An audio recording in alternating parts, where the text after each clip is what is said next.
Bienvenidos a La Vuelta al Mundo, este espacio de France 24 en el que cada domingo les estamos ampliando todas las noticias internacionales, así que vamos ya con ellas. Murió a los 100 años el expresidente de Estados Unidos, Jimmy Carter. Elegido en 1976, solo gobernó una legislatura, si bien su labor tras la presidencia con la creación del Centro Carter le trajo un extenso reconocimiento. Recibió también el Premio Nobel de la Paz. Y Ahmed al-Shara, el nuevo líder de Siria, dice que en unas nuevas elecciones podrían demorarse 4 años. En una entrevista a una cadena saudita agregó que comparte intereses con Rusia, que espera que Trump levante las sanciones y que la relación con Irán dependerá del respeto a la soberanía. Y solo 2 personas han sobrevivido al accidente de avión que este domingo ocurrió en Corea del Sur. 179 pasajeros y tripulantes fallecieron. El presidente interino declaró zona especial del desastre en el aeropuerto donde ocurrieron los hechos y Joe Biden ha ofrecido ayuda.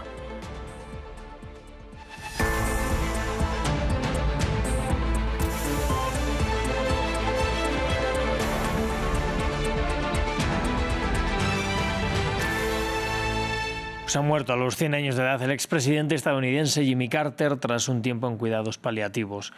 Fue el presidente número 39 del país durante una sola legislatura marcada por su carácter progresista, pese a su marcada fe cristiana, su labor en pos de la paz, contra la pobreza y el hambre en el mundo con la creación del Centro Carter fue ampliamente reconocida, incluso con el Nobel de la Paz en 2002.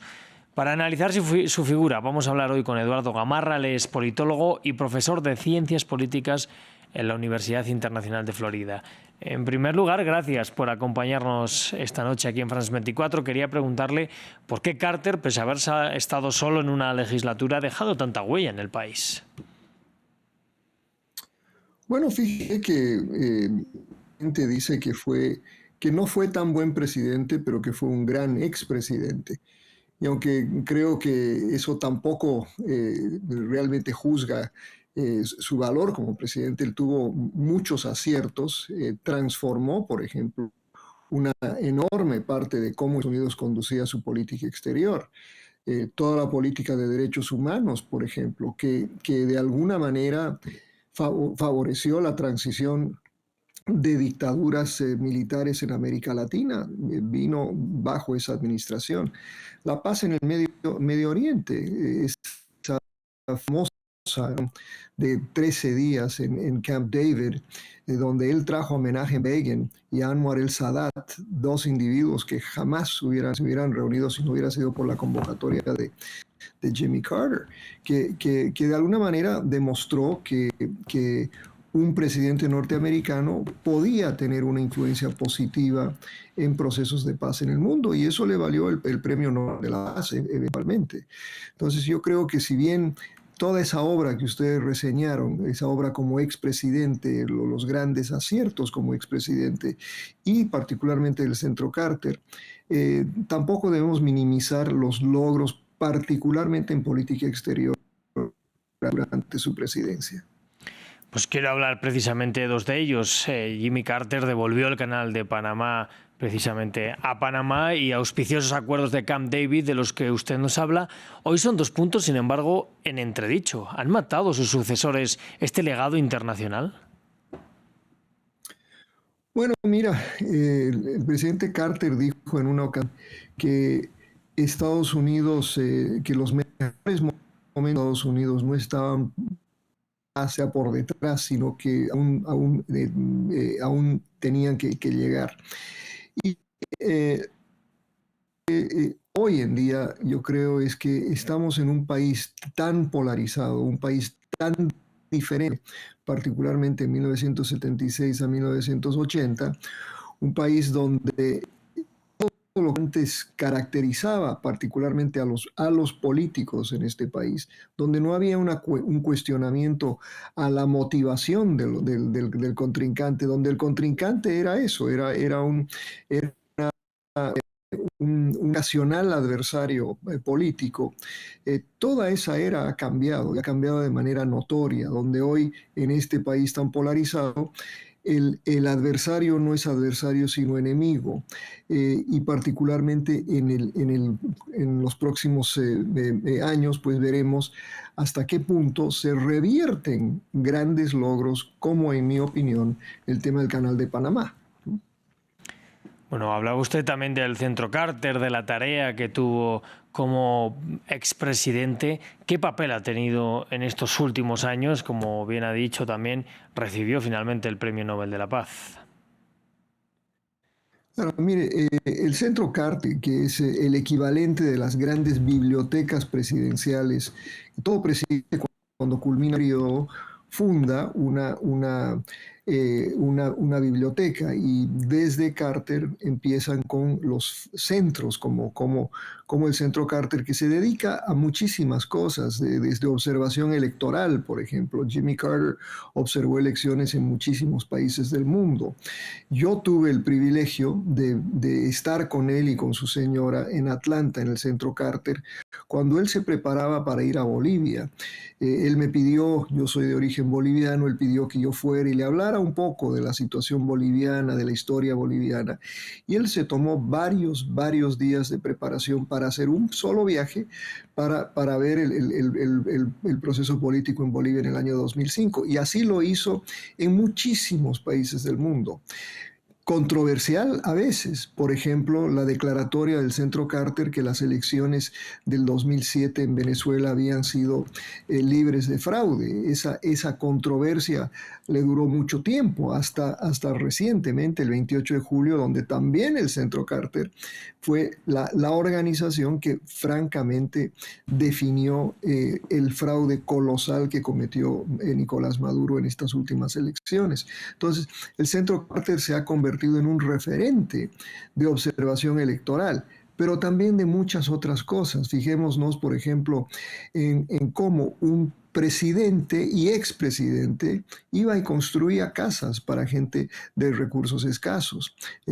Fue un gran,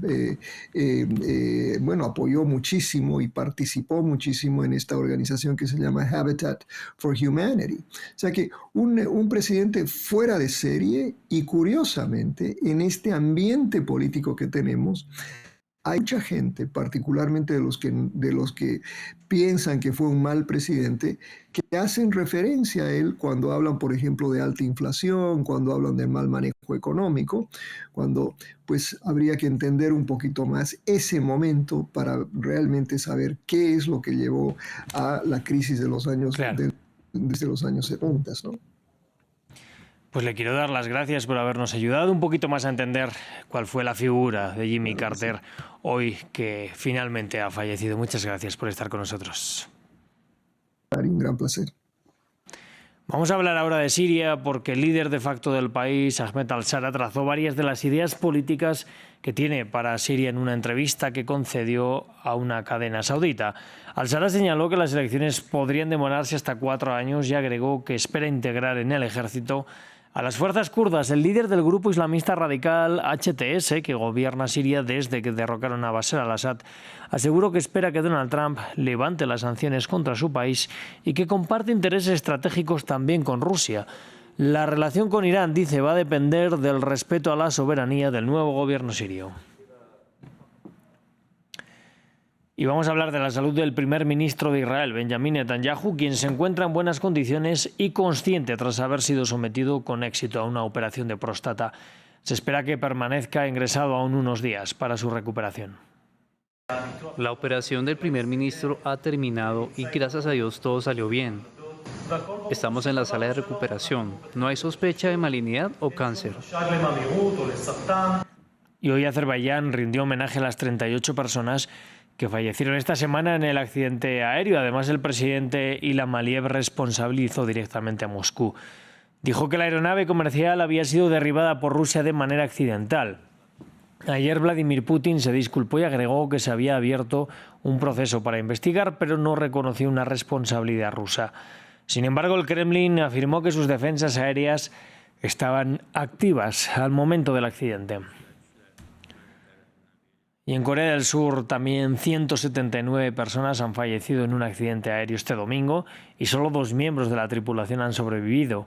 Un avión Boeing 737 de la aerolínea de bajo costo Jeju Air se chocó y se incendió en la pista de aterrizaje de la ciudad de Muan. Las autoridades locales y un equipo de Estados Unidos investigan las posibles causas, mientras que Joe Biden ofreció su ayuda a Seúl. El presidente interino, Choi Sang-mok, ha decretado 7 días de luto nacional. Las autoridades de Corea del Sur, junto con una misión de Estados Unidos, investigan el trágico accidente aéreo en el que un avión de Jeju Air se estrelló en el aeropuerto de Muan, matando a decenas de personas. El presidente interino declaró 7 días de luto nacional. También catalogó el lugar del accidente como una zona especial de desastre. El gobierno declarará el condado de Muan como una zona de desastre especial y brindará todo el apoyo necesario para los esfuerzos de recuperación, asistencia a las familias que perdieron a sus seres queridos y tratamiento para las personas heridas. La aeronave viajaba desde Bangkok, capital de Tailandia, a territorio surcoreano. La fatal colisión se produjo durante el aterrizaje. Aparentemente, el impacto de aves podría haber causado la tragedia, según la hipótesis que manejan las autoridades. La aeronave recibió autorización para aterrizar a las 8:54 de la mañana e hizo el primer intento de aterrizaje, pero después de recibir un aviso de movimiento de aves a las 8:57 de la mañana, ocurrió un problema y la aeronave aceleró nuevamente y tuvo que volver a su curso anterior. De todos modos, la torre de control se comunicó con el piloto, no con ninguna intención específica, sino para aconsejarle precaución, ya que había aves moviéndose en la zona. El aterrizaje del aparato se realizó con la parte baja del fuselaje y entre los análisis, las autoridades investigan qué ocurrió con el tren de aterrizaje. Tras deslizarse varios metros por la pista, el avión explotó al impactar contra la infraestructura aeroportuaria.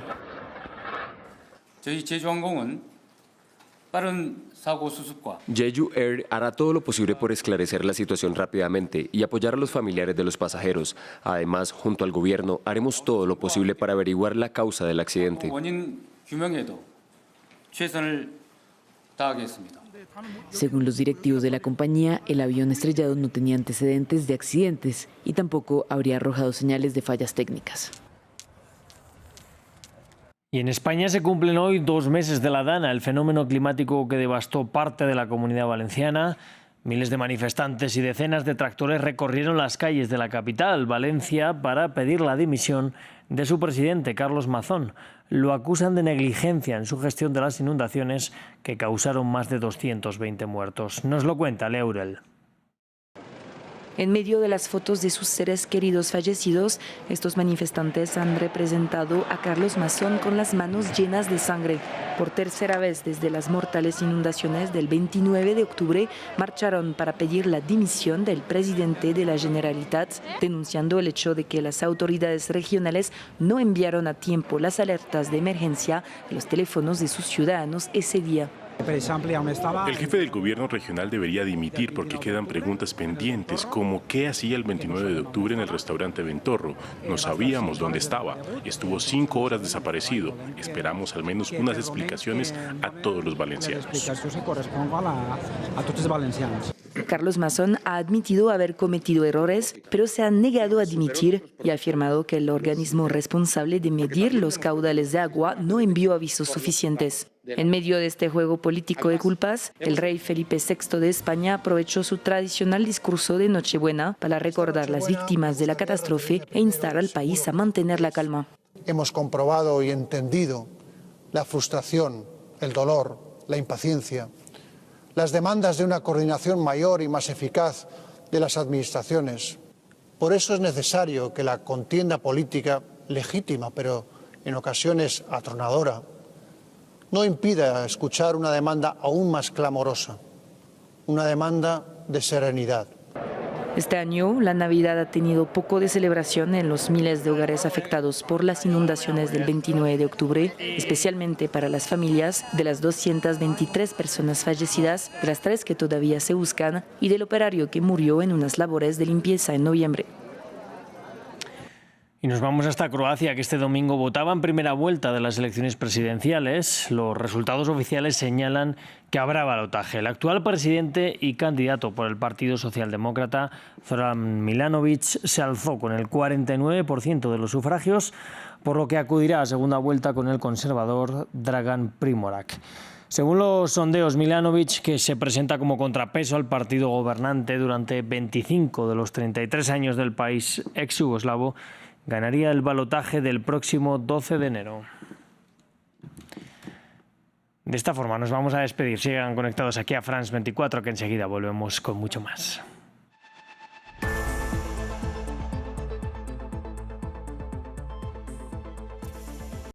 Todos los temas, todos los puntos de vista, en el debate de France 24.